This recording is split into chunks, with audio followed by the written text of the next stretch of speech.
Hello everyone, myself Dipti Malik. Welcome to my channel Unique Education Academy. Today we will discuss about blood. आज का जो topic है हमारा वो क्या रहेगा? ब्लड के बारे में डिस्कस करेंगे. Blood is a circulatory organ. Blood क्या है? एक तरह का सर्कुलेटरी ऑर्गन है, यानी सर्कुलेशन में हमारी हेल्प करता है ब्लड, इसलिए इसको हम क्या बोलते हैं? सर्कुलेटरी ऑर्गन बोलते हैं. सबसे पहले ब्लड को किसने बताया? सबसे पहले ब्लड की डिस्कवरी किसने की? इन 1628 में विलियम हॉर्वे नाम के साइंटिस्ट थे. विलियम हॉर्वे, उन्होंने सबसे पहले किसके बारे में बताया था? ब्लड के बारे में बताया था. इसके अलावा विलियम हॉर्वे को हम फादर ऑफ एंजियोलॉजी भी बोलते हैं. Father of angiology. अब ये एंजियोलॉजी क्या है? Angiology is the branch of science which deal with the study of blood vessels. Science की वो ब्रांच जिसके अंदर ब्लड वेसल्स की स्टडी करते हैं उसको हम क्या बोलते हैं? एंजियोलॉजी. यहां लिख देती हूं मैं, study of blood vessels is known as angiology. Then what was about study of blood? Blood की स्टडी को हम क्या बोलते हैं? ब्लड की स्टडी को हम बोलते हैं हिमेटोलॉजी. क्या बोलेंगे? Haematology. It is known as study of blood. Blood के बारे में जब हम स्टडी करेंगे तो उस टर्म को हम क्या बोलेंगे? हिमेटोलॉजी बोलेंगे. Blood is mesodermal in origin, या इसको हम बोल सकते हैं it is a mesodermal organ. ये मीजोडर्मल ऑर्गन का मतलब क्या है? When we are in embryonic stage, जब हम क्या होते हैं? एम्ब्रियो की स्टेज में होते हैं, अपनी माँ के वोम के अंदर होते हैं, यानी माँ के गर्भ में होते हैं. तो उस टाइम पे एम्ब्रियो की जो स्टेज आती है उसमें 3 लेयर्स की फॉर्मेशंस होती है. 3 लेयर फॉर्म होती हैं. पहली लेयर जो है उसको बोलते हैं हम एक्टोडर्म. सेकंड लेयर को हम बोलेंगे मीजोडर्म. एंड जो थर्ड लेयर बनती है उसको हम बोलते हैं एंडोडर्म. ये लेयर्स क्या हैं? These 3 layers are help in the organ formations. हमारी बॉडी के जितने भी ऑर्गन्स होते हैं वो सारे के सारे किनसे बनते हैं? इन तीनों लेयर से ही मिलके बनते हैं. जैसे एक्टोडर्म जो है वो किस चीज में हेल्प करेगी? वो स्किन की फॉर्मेशन में क्या करती है? हमारी हेल्प करती है. मीजोडर्म किस चीज में हेल्प करेगा? हार्ट में. उसके अलावा ब्लड वेसल्स में, ब्लड फॉर्मेशन में कौन हेल्प करते हैं? मीजोडर्म. एंडोडर्म किस चीज में हेल्प करता है? लीवर में, लंग्स में, पेनक्रियाज में, ग्लैंड फॉर्मेशन में कौन हेल्प करता है? एंडोडर्म. तो जो मीजोडर्म लेयर से ही ब्लड बनता है, इसलिए ब्लड को हम क्या बोलते हैं? Mesodermal organ. क्या है ये? एक तरह का मीजोडर्मल ऑर्गन है. इसके अलावा अगर हम टाइप ऑफ टिश्यूज की बात करें तो जो ब्लड है वो किस टाइप में आता है टिश्यू की? Blood is a connective tissue. Blood क्या है? एक तरह का कनेक्टिव टिश्यू है. ब्लड को हम क्या बोलेंगे? कनेक्टिव टिश्यू बोलते हैं. It is A colloidal. इसके अलावा अगर सॉल्यूशंस की बात करें तो ब्लड क्या है? Colloidal solution. ब्लड कैसा सॉल्यूशन है? कोलाइडल सॉल्यूशन है.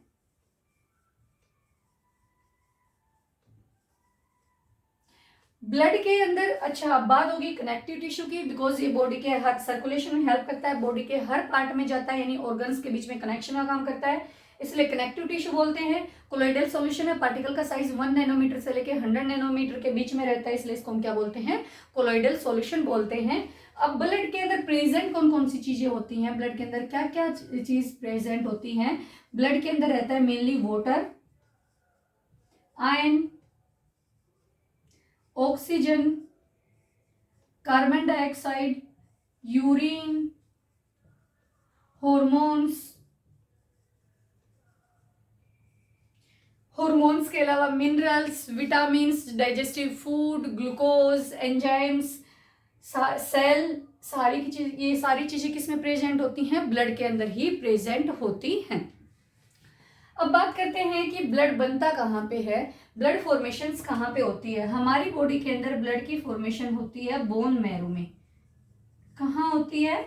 बोन मैरो में. जो बड़ी बड़ी हड्डियां होती हैं वो बीच से क्या रहती हैं? होलो, खोखली रहती हैं. उस चीज को हम क्या बोलते हैं? Bone marrow. और उसी बोन मैरो में किस चीज की फॉर्मेशन होती है? ब्लड की फॉर्मेशन होती है. अब बात करते हैं कि ब्लड की फॉर्मेशन अगर बोन मैरो में होती है इन अडल्ट, किस में होती है? अडल्ट में। यानी जब हम अडल्ट में होते हैं तब बोन मैरो में ब्लड बनता है। एम्ब्रियोनिक स्टेज में जब हम होते हैं तब वहां पे ब्लड कहाँ बनता है? तब ब्लड बनता है लीवर के अंदर। तब ब्लड कहाँ बनता है? हमारे लीवर में, या फिर हमारी बॉडी में एक और ऑर्गन प्रेजेंट होता है जिसको हम क्या बोलते हैं? स्प्लीन। यानी एम्ब्रियोनिक स्टेज में तो लीवर और स्प्लीन में ब्लड की फॉर्मेशन होती है, और जब हम अडल्ट स्टेज में होते हैं तब कहाँ होता है? बोन मैरो के अंदर ब्लड बनता है। उसके अलावा अगर हम बात करें कि मेल और फीमेल में, यानी सभी ह्यूमन बींग्स के अंदर क्या ब्लड एक ही टाइप का, एक ही अमाउंट में ब्लड प्रेजेंट होता है? नो, डिफरेंट रहता है। मेल के अंदर अमाउंट डिफरेंट रहती है और फीमेल के अंदर अमाउंट डिफरेंट रहती है। मेल के अंदर जो अमाउंट रहती है वो रहती है 5 to 6 लीटर। मेल के अंदर कितनी रहती है? 5 to 6 लीटर। और फीमेल के अंदर क्या रहता है? फीमेल के अंदर जो ब्लड है वो कितना होता है? 4 to 5 लीटर ब्लड फीमेल के अंदर प्रेजेंट होता है। अब हमारा ब्लड दिखता कैसा है? हमारा जो ब्लड है वो कैसे कलर का दिखता है? रेड कलर का। किस कलर का दिखता है? जो हमारा ब्लड का जो कलर है, आपसे पूछे कि ब्लड का कलर क्या है, तो ब्लड का जो कलर है वो कैसा होता है? रेड। रेड कलर किस वजह से होता है? हमारी बॉडी के अंदर जितनी भी चीजें होती है, यानी जो कलर होता है लिविंग ऑर्गेनिजम्स के अंदर, जो कलर आता है वो आता है due to the presence of pigment. Pigment present होते हैं, और किसी भी चीज को कलर देने के लिए पिगमेंट क्या होते हैं? रेस्पॉन्सिबल होते हैं। इसी तरह हमारी बॉडी का, हमारे जो ब्लड है उसका कलर रेड होता है। किस वजह से? एक पिगमेंट प्रेजेंट होता है ब्लड के अंदर जिसका नाम क्या है? हीमोग्लोबिन। क्या नाम है? हीमोग्लोबिन। और इसी हीमोग्लोबिन की वजह से ब्लड किस कलर का दिखता है? रेड कलर का दिखता है। एक्चुअल में जो ये हीमोग्लोबिन है 2 वर्ड से मिलके बना है, हीम प्लस ग्लोबिन। हीम क्या है? Haem is a iron compound. Haem iron से बना हुआ एक कंपाउंड है। और ग्लोबिन क्या है? ग्लोबिन एक तरह की प्रोटीन है। कैसी प्रोटीन? Complex protein. ग्लोबिन क्या है? एक तरह की प्रोटीन है। और कैसी है वो? Complex protein. प्रोटीन की टाइप होती है simple protein, complex protein, conjugated protein, dried protein. तो ये कैसी प्रोटीन है? कॉम्प्लेक्स प्रोटीन है। अब बात करते हैं हीम की। आयरन कंपाउंड प्रेजेंट है। आयरन की भी डिफरेंट डिफरेंट फॉर्म होती है, फेरिस, फेरस, फेरिक सल्फेट। तो ये किस फॉर्म में आयरन प्रेजेंट होता है? Iron is present in the blood in ferrous form. किस फॉर्म में रहता है? Ferrous form. फेरस फॉर्म बोलते हैं, एग्जाम में Fe2 पॉजिटिव भी लिखा आ सकता है, या फिर बोल सकते हैं हम फेरस फॉर्म। तो जो हमारी बॉडी के अंदर जो आयरन है वो किस फॉर्म में रहेगा? फेरस की फॉर्म में रहेगा। अब बात करते हैं हीमोग्लोबिन की। जिस टाइप से जैसे ब्लड डिफरेंट डिफरेंट रहता है मेल और फीमेल में, हीमोग्लोबिन का अमाउंट भी है मेल और फीमेल दोनों में क्या रहेगा? डिफरेंट रहेगा। इन मेल, अगर मैं बात करूं मेल्स की, मेल के अंदर हीमोग्लोबिन कितना रहता है? मेल के अंदर हीमोग्लोबिन 14 to 16 ग्राम पर 100 ml ऑफ ब्लड।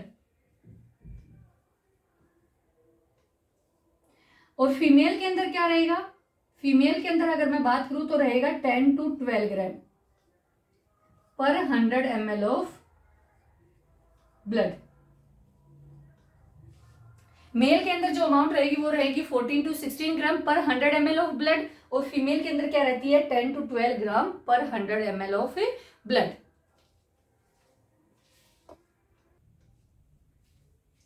मेल के अंदर कितना था? 14 to 16 gram 100 ml of blood, और फीमेल के अंदर क्या है? 10 to 12 100 ml ऑफ ब्लड। अब जो हीमोग्लोबिन है, इतना बड़ा सा वर्ड है, इसको हम शॉर्ट फॉर्म में लिखते हैं HB। शॉर्ट फॉर्म में क्या लिखते हैं? HB। HB का मीनिंग क्या होता है? हीमोग्लोबिन। एक्चुअल में it gives a red colour to the blood. But अगर नेचुरल कलर की बात करें कि natural colour of haemoglobin, haemoglobin का खुद का नेचुरल कलर कैसा है?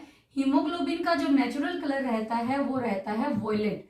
अगर हम हीमोग्लोबिन का नेचुरल कलर देखेंगे तो कैसे कलर का दिखाई देता है? हमें वॉयलेट कलर का दिखाई देता है। तो ये ब्लड को कैसे रेड कलर देता है? When it combined with oxygen it gives red colour to the blood. जब ये ऑक्सीजन के साथ कंबाइन होता है तब ये कैसा कलर देता है? रेड कलर देता है।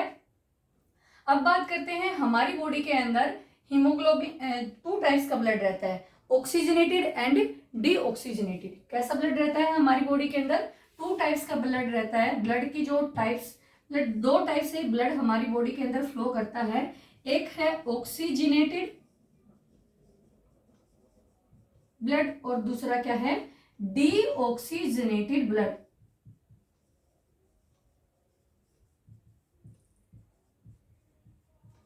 अब ये ऑक्सीजनेटेड ब्लड क्या है और डीऑक्सीजनेटेड ब्लड क्या है? ऑक्सीजनेटेड ब्लड को हम बोलते हैं प्योर ब्लड, बिल्कुल प्योर ब्लड को हम क्या बोलेंगे? Oxygenated blood. डीऑक्सीजनेटेड ब्लड फिर क्या हुआ? Impure blood. कैसा blood?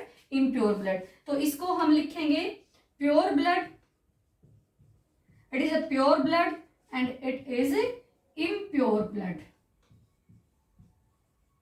When blood combine with oxygen, it is known as oxygenated blood. When blood combine with या हीमोग्लोबिन, ब्लड के अंदर क्या प्रेजेंट होता है?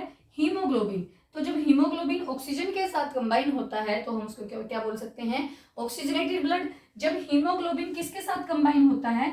जब वह कंबाइन होता है carbon dioxide, when haemoglobin is combined with carbon dioxide then it is known as deoxygenated blood. अब जो ऑक्सीजनेटेड ब्लड है, what is the colour of oxygenated blood? Red. It is oxygenated blood is red in colour. And what is the colour of deoxygenated blood? It is blue, dark blue.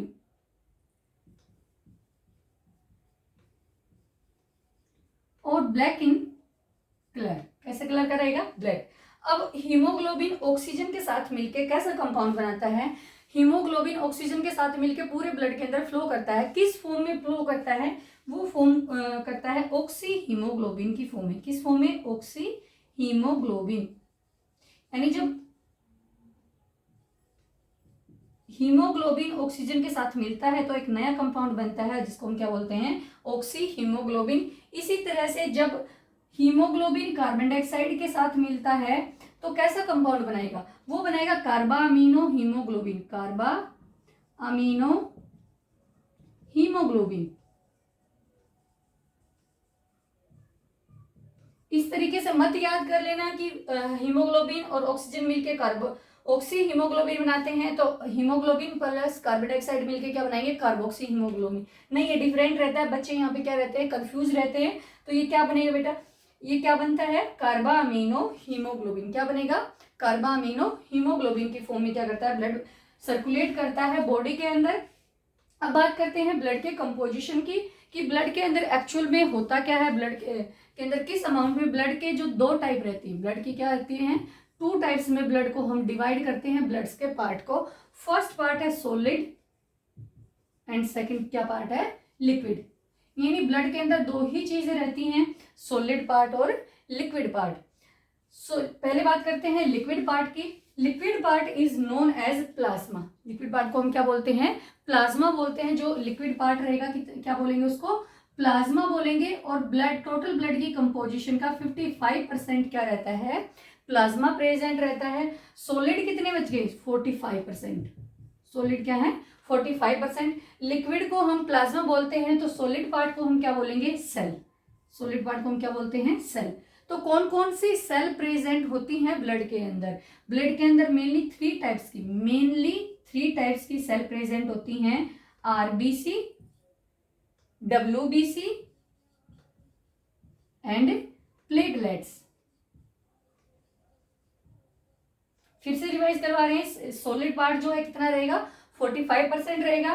Solid part को हम cell बोलते हैं। कितने cell? जो three types की cells blood के अंदर present होती हैं, RBC, WBC and platelets. In plasma के अंदर क्या क्या प्रेजेंट होता है? प्लाज्मा के अंदर प्रेजेंट होते हैं हार्मोन्स, आयंस, डाइजेस्टिव फूड। ये सारी चीजें किसमें प्रेजेंट होती हैं? प्लाज्मा के अंदर प्रेजेंट होती हैं। अगर हम बात करें प्लाज्मा की, तो प्लाज्मा का कलर कैसा रहता है? डिफरेंट। अब पहले इसकी कंपोजिशन की ही बात करें तो कंपोजिशन की बात कर लेते हैं। इसमें 90 to 92% क्या रहता है? वाटर। क्या रहेगा? वाटर रहेगा। प्रोटीन की अगर मैं बात करूं, यहाँ पे प्रोटीन, मेनली प्रोटीन रहता है 6 to 8%। कितना? 6 to 8% प्रोटीन रहते हैं और 1 to 2% क्या रहते हैं? आयंस प्रेजेंट होते हैं।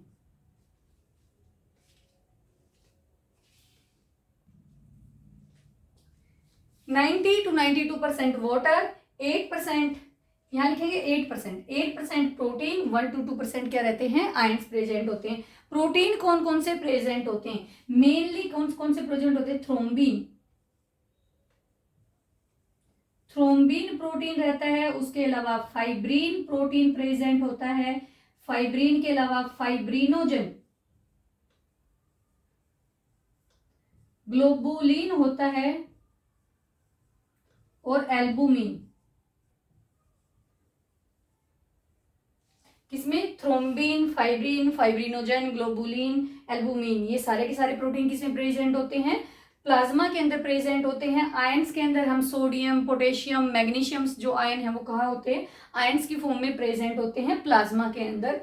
प्रोटीन में पहले 3 प्रोटीन थ्रोम्बिन, फाइब्रिन और फाइब्रिनोजन किस चीज में हेल्प करेंगे? ब्लड क्लोटिंग में। किस में हेल्प करते हैं? ब्लड क्लोटिंग में हेल्प करते हैं, यानी ब्लड को जमने में हमारी हेल्प कौन करता है? क्लोट फॉर्मेशन में।